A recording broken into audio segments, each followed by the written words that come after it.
Back on Morning Line. Thanks for joining us, talking politics, what we've seen with elections, and there's an election tomorrow here in Tennessee, what we've seen in other states. With us this morning talking about this and taking your phone calls is John Weil from over at MTSU, joining us by Zoom. Always good to have him on. John, we had Wilma that waited through the break. Oh, did he froze? Oh, he wasn't moving there.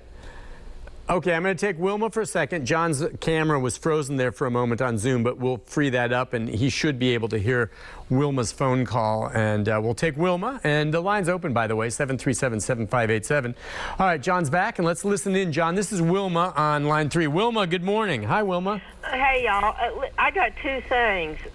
One about the election and the primaries. And the first thing is about this abortion thing, kind of in response to James's call.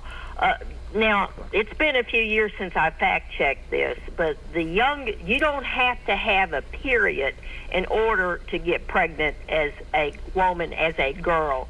And the youngest case ever in the world that was recorded, it wasn't in the Middle East. It was in the United States, and the girl was 5 years old. 5 years old? I've never heard that. Yes, and Really? fact-check me on that. But it's been a few years since I've fact-checked that. But that is a recorded fact, and that's what blows me away with this, especially with the 10-year-old girl case. But over here to the election, Professor Viles, you probably remember this. I do. But the election of 1968 was the election where I declared myself an independent. Not independent party, but an independent. And that was the year that George Wallace, not everybody, the common man, had come over from the KKK into the Republican Party yet, so he was still running on the Old South Democratic ticket. And he got the voters of Tennessee, if I remember correctly, correct me if I'm wrong, they voted Wallace as the primary candidate in Tennessee. But when the Democratic Convention convened, they did not put him up. They put, I think, was it George McGovern up? I can't remember who. Hubert Humphrey maybe up it was Hubert Humphrey. Candidate over Wallace, and Wallace went independent. Can you talk about that, and I'll hang up? Go ahead, Professor. Yeah, I think it was Hubert Humphrey that was the nominee in 1968. He had been the, I think that's right, yes. He had been the vice president, of course, under Lyndon Johnson. Yeah, I don't think the racial issues are quite as important right now, probably, as they were. 68 was only 14 years away from Brown versus Board of Education. It's still a lot of opposition to segregation in the schools. But, what's interesting is within the last 2 or 3 weeks, Andrew Lang and a couple others have gotten together and declared a third party. I'm somewhat skeptical, given our history, as to whether a third party is going to emerge here. But, there is always a possibility, if both major parties go too far to the right or too far to the left, that another one will come in on the middle. Yeah, I think I saw some reporting on that just recently with regard to thinking, yes, the two primary parties, Democrat, Republican, are so polarized and to some degree, some would say so extreme, that there's room now, I don't know if it would be an independent party or what, that would be there, because there are moderate Republicans and there are moderate Democrats that look at some of the extreme cases in their parties and shake their head and they're saying, what on earth? I have nothing in common with these folks.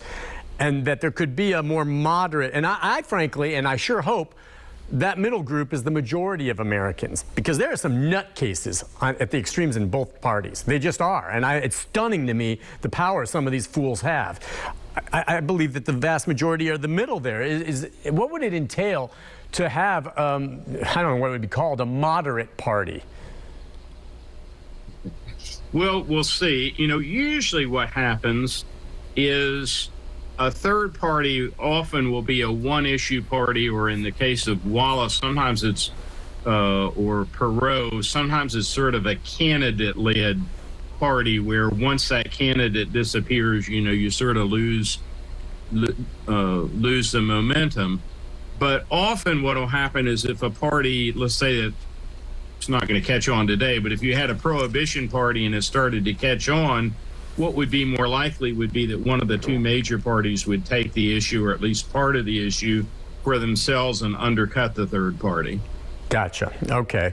Hey, when she said that about the child, I don't know if the stats, I thought that can't be, but it's true. A child in Peru, this was back in the 1900s, became the youngest confirmed mother in history when the child gave birth at age 5 years, 7 months, 21 days. I can't even comprehend how that would happen. First of all, no details really on how this child was impregnated, but of course that's awful. And then second, the child actually was able to carry a full-term child and gave birth at age 5. Unbelievable. It's cases like that that will be brought up. And of course we heard about this 10-year-old in a rape case and all of that.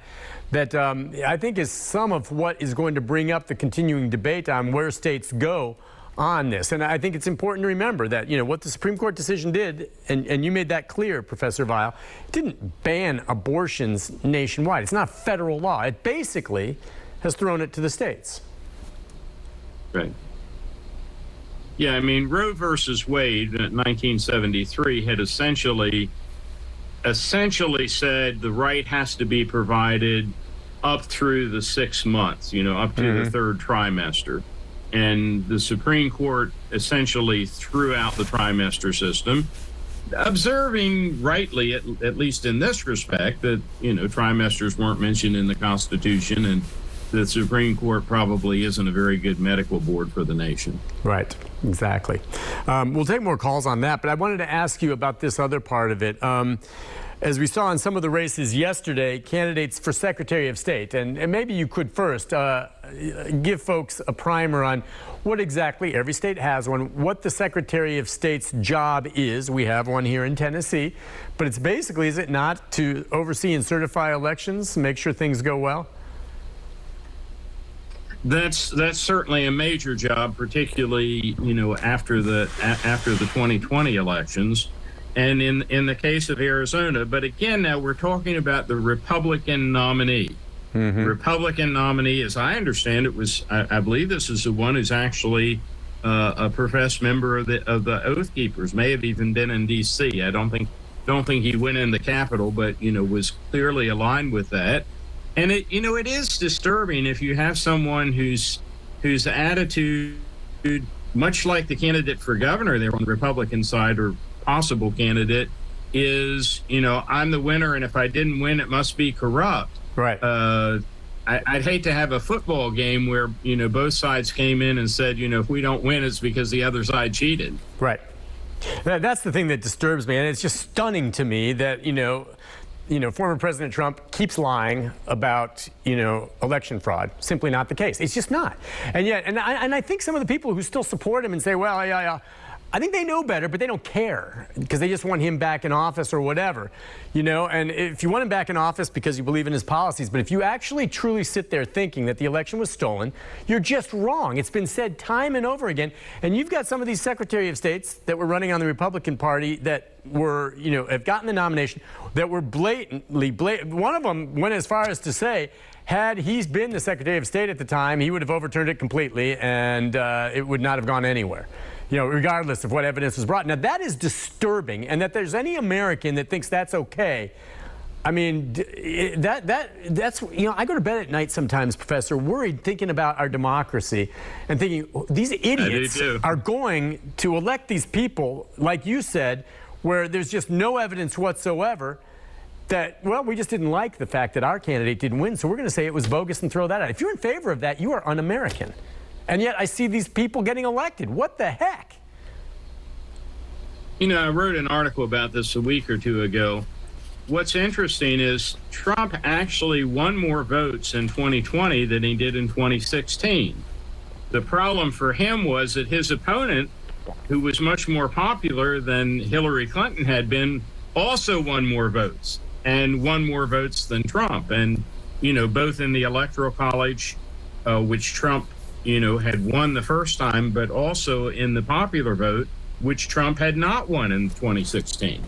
And so what's your point then?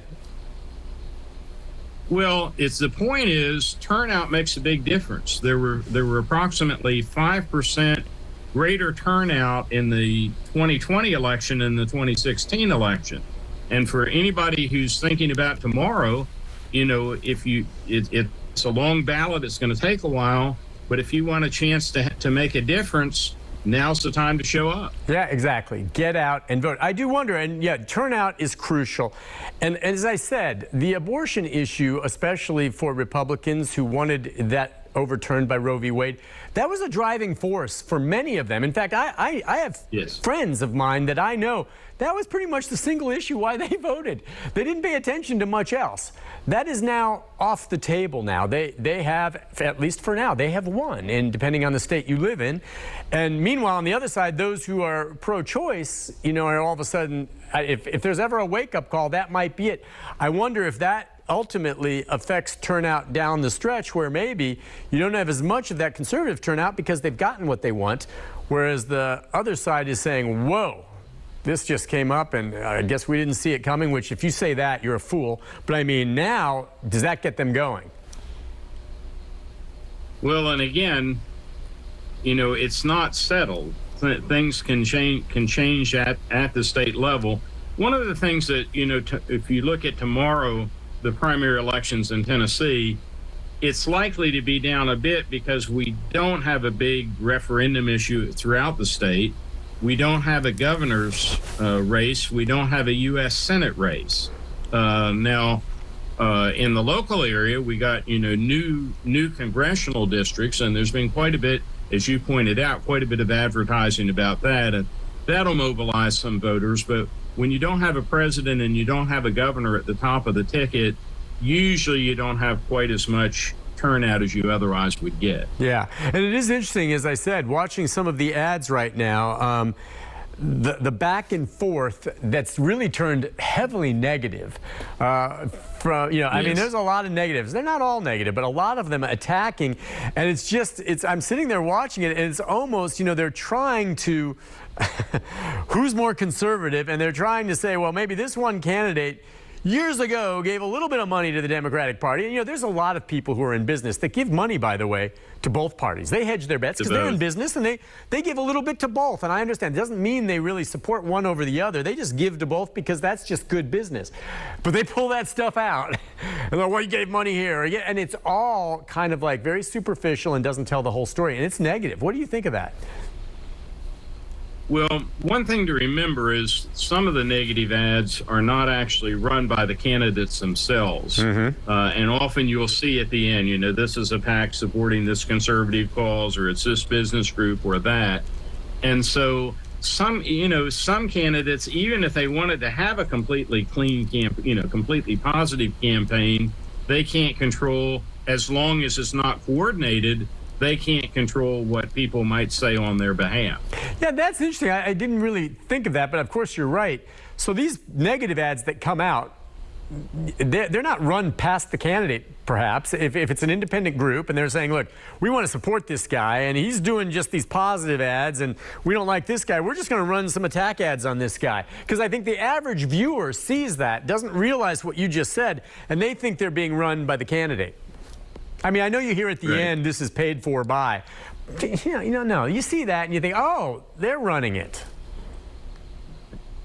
You know, negative ads, it's sad to say, but they work. And sometimes they convey legitimate information. I always try to fact check when I see an ad because, as you say, often they're exaggerated. But often they do give you, some feel for what a candidate has or has not supported in the past. Yeah, and I guess you're right. Sometimes they wouldn't do them if they didn't work. But I think back to our last governor's race, and maybe I'm wrong, correct me on this, but with the folks running, it just seemed to me like somehow, some way, Bill Lee tried to skirt, and maybe he ran some negative ads, or there were some, but he kind of skirted around. There were other candidates that were running more negative, and he didn't, and that seemed to sell better for him that he didn't run negative ads. Am I recalling that correctly? Maybe I'm wrong, but sometimes that works. I think that's right. I mean, sometimes, if you can be the man in the white hat or on the white horse, whatever the analogy is, or woman, sometimes that gives you an advantage. But again, typically negative ads work. Okay, so we're going to see more of those. I'll tell you, you turn on the TV these days on Channel 5 or whatever, and there are a lot of political ads being run. And I guess we're in that political season moving forward. So do you think with the election coming tomorrow here, and you're right, there's no big statewide measure or something like that, but do you take anything from what we saw in, again, we didn't mention the other states, but Missouri and Michigan, Kansas, of course, Arizona. Do we take anything from that, looking at what's going to happen in Tennessee? You know, I'm not, of course, one thing to remember, and this is confusing because, you know, every 2 years, every member of the U.S. House of Representatives, every seat in the U.S. House of Representatives is up for grabs. Now, incumbents typically win, but locally, lines have been redrawn, and they've been largely redrawn by Republicans. You know, in hopes of giving themselves an advantage. So if anything increases turnout, it'll probably be that. If abortion as such were on the ballot, I think it would probably bring a big turnout. But if looking at the advertisements, I don't see a lot of advertisements, either Democrat or Republican, specifically focusing on that issue in Tennessee.